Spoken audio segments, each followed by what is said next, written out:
छात्रों, ज्ञानदीप विद्यालय के YouTube चैनल में मैं तहे दिल से आप सभी का स्वागत करती हूँ। नमस्कार मेरे प्रिय छात्रों, आज हम कक्षा 8वीं का तीसरा पाठ पढ़ेंगे। नाखून क्यों बढ़ते हैं? नाखून क्यों बढ़ते हैं, इसके रचनाकार है आचार्य हजारी प्रसाद द्विवेदी। आचार्य हजारी प्रसाद द्विवेदी जी का परिचय। आचार्य हजारी प्रसाद द्विवेदी का जन्म 1907 में बलिया उत्तर प्रदेश में हुआ और उनका मृत्यु 1989 में उत्तर प्रदेश में हुई। परिचय। आचार्य हजारी प्रसाद द्विवेदी जी हिंदी साहित्य के मौलिक निबंधकार, उत्कृष्ट समालोचक एवं सांस्कृतिक विचारधारा के प्रमुख उपन्यासकारक थे।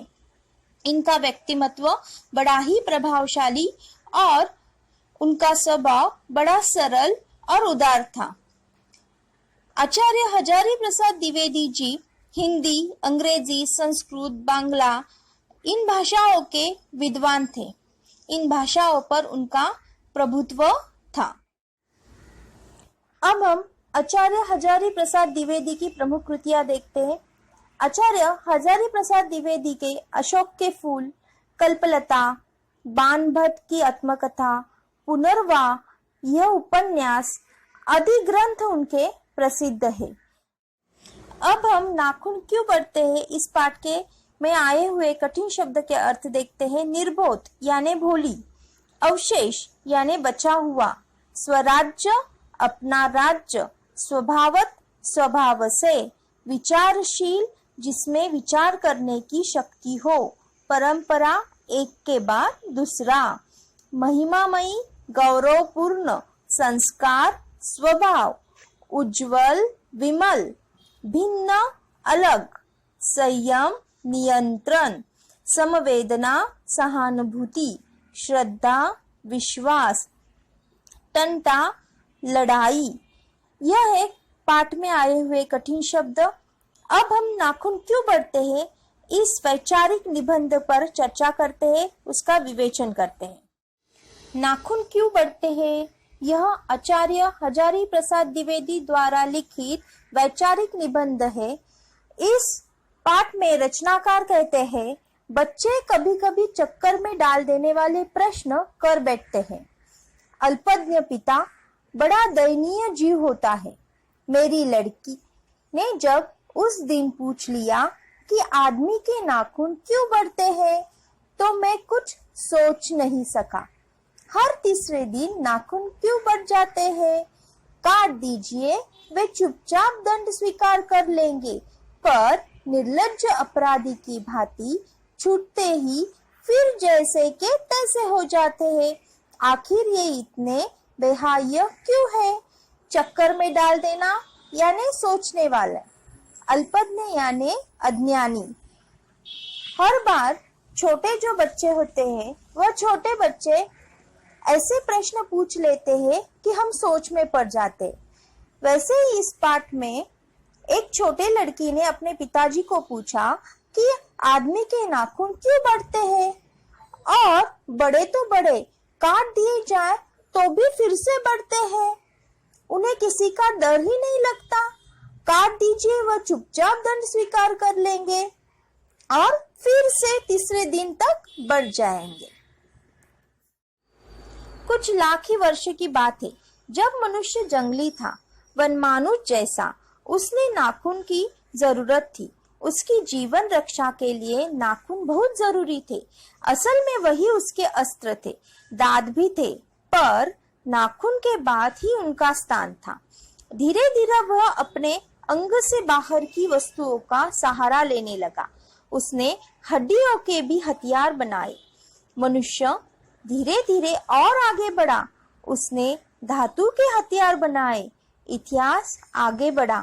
कभी कभी मैं हैरान होकर सोचता हूँ कि मनुष्य आज अपने बच्चों को नाखून न काटने पर डांटता है। वे रोज बढ़ते हैं। मुझे ऐसे लगता है कि मनुष्य अब नाखून को नहीं चाहता। ये उसकी भयंकर पाशवी वृत्ति के जीवंत प्रतीक है। मनुष्य की पशुता को जितनी बार भी काट दो, वह मरना नहीं जानती। वनमानुष यानी बंदर की प्रजाति, पाशवी यानी पशु संबंधी, वृत्ति यानी व्यवहार, जीवंत यानी जीवित, प्रतीक यानी चिन्ह। इस परिच्छेद में रचनाकार हजारी प्रसाद जी द्विवेदी जी कहते हैं कि पहले लाख वर्ष पूर्व की बात है, जब मनुष्य जंगली प्राणी जैसा था, वनमानुष था, तब उसे नाखून की जरूरत थी जीवन की रक्षा के लिए। अब उसे जीवन रक्षा के लिए बाहर के साधनों का प्रयोग करना जरूरी लगता है। उसकी उसने मदद ली है, अभी उसे नाखून की जरूरत नहीं है। अगर आदमी अपने शरीर की, मन की और वाक की अनायास घटने वाली वृत्तियों के विषय में विचार करे तो उसे अपनी वास्तविक प्रवृत्ति पहचानने में बहुत सहायता मिले। मनुष्य की नख बढ़ा लेने की सहजात वृत्ति है, वह उसके पशुत्व का प्रमाण है। उन्हें काटने की जो प्रवृत्ति है, वह उसकी मनुष्यता की निशानी है। इस परिच्छेद में रचनाकार जी कहते हैं कि आदमियों ने या मनुष्य ने अपने शरीर में छुपे हुए अवगुणों को पहचानना चाहिए और उसमें सुधार लाना चाहिए। जैसे कि नाखून बढ़ना मनुष्य के पशुत्व का प्रमाण है और नाखून काटना मनुष्यता के मानवीय वृत्ति का प्रतीक है। मेरा मन पूछता है, मनुष्य किस ओर बढ़ रहा है, पशुता की ओर या मनुष्यता की ओर, अस्त्र बढ़ने की ओर या अस्त्र काटने की ओर? मेरी निर्बोध बालिका ने मानो मनुष्य जाति से प्रश्न किया है, जानते हो नाखून क्यों बढ़ते हैं? यह हमारी पशुता के अवशेष है। मैं भी पूछता हूँ, जानते हो ये अस्त्र शस्त्र क्यों बढ़ रहे हैं? ये हमारी पशुता की निशानी है। स्वराज्य होने के बाद स्वभावत ही हमारे नेता और विचारशील नागरिक सोचने लगे हैं कि इस देश को सच्चे अर्थ में सुखी कैसा बनाया जाए। हमारी परंपरा महिमामयी है और संस्कार उज्जवल है, क्योंकि अपने आप पर अपने आप द्वारा लगाया हुआ बंधन हमारी संस्कृति की बहुत बड़ी विशेषता है। इस परिच्छेद में रचनाकार जी कहते हैं कि मनुष्य ने सोचना चाहिए कि हमें हमारे देश के बारे में, स्वराज्य के बारे में विचारशील नागरिक बनकर सोचना जरूरी है। हमें देश में शांतता लाने के लिए अस्त्र को नहीं बढ़ाना चाहिए। जैसे बढ़ते हुए नाखून हम काट लेते हैं, वैसे ही देश में शांतता लाने के लिए हमें विचारशील, संस्कृतशील नागरिक होना जरूरी है। ऐसा कोई दिन आ सकता है जब मनुष्य के नाखून का बढ़ना बंद हो जाएगा। प्राणी शास्त्रियों का ऐसा अनुमान है कि मनुष्य का अनावश्यक अंग उसी प्रकार झड़ जाएगा जिस प्रकार उसकी पूंछ झड़ गई है। उस दिन मनुष्य की पशुता भी लुप्त हो जाएगी। शायद उस दिन वह मरणोस्त्रों का प्रयोग भी बंद कर देगा। नाखूनों का बढ़ना मनुष्य के प्रति पशुता की निशानी है और उसे नहीं बढ़ने देना मनुष्य की अपनी इच्छा है, अपना आदर्श है। इन परिच्छेद में रचनाकार जी कहते हैं कि मनुष्य में संयम है, एक दूसरे के प्रति सहानुभूति है, श्रद्धा है, तप है, त्याग है। मनुष्य में विवेक की विचार सोचने की क्षमता है। इसीलिए मनुष्य ने अविवेकी विचार को त्यागना चाहिए और विवेकी विचार पर मार्गक्रमण करना चाहिए। हमारे देश के प्राणी शास्त्रियों का कहना है, एक दिन जरूर ऐसा आएगा कि जिस दिन मनुष्य के अनावश्यक अंग झड़ जाएंगे, जिस प्रकार पूंछ झड़ गई थी। उसी दिन मनुष्य की पशुता भी लुप्त हो जाएगी। शायद उसी दिन देश में से पाशवी वृत्ति नष्ट हो जाएगी और मनुष्य के बारे में सोचना शुरू करेगा। मनुष्य में जो घृणा है, जो अनायास बिना सिखाए आ जाती है, वह पशुत्व का द्योतक है। अपने को संयत रखना, दूसरे के मनोभाव का आदर करना मनुष्य का स्वधर्म है।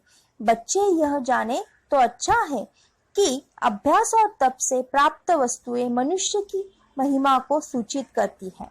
मनुष्य की चरितार्थ प्रेम में है, मैत्री में है, त्याग में है, अपने को सबके मंगल के लिए विशेष भाव से देने में है।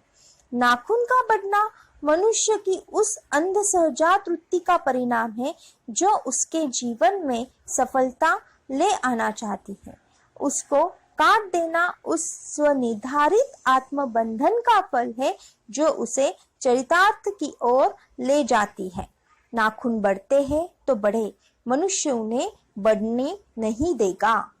इस परिच्छेद में रचनाकार जी कहते हैं कि मनुष्य ने स्वयं का आत्म परीक्षण करना चाहिए, स्वयं में छुपे हुए बुरे गुणों को निकालकर बाहर फेंकना चाहिए, अच्छे गुणों की निर्मिति करनी चाहिए।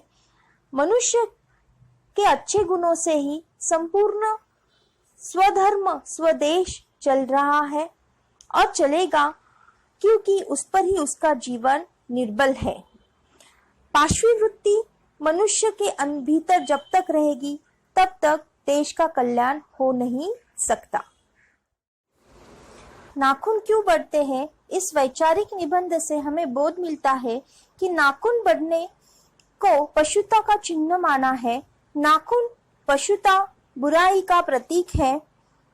इसमें रचनाकार जी कहते हैं कि जिस तरह नाखून बढ़ने पर हम उसे काट देते हैं, उसी तरह यदि किसी में बुरी आदतें आ जाए तो उन्हें त्याग देना चाहिए और स्वयं आत्म परीक्षण कर कर अपना जीवन क्रम चलाना चाहिए।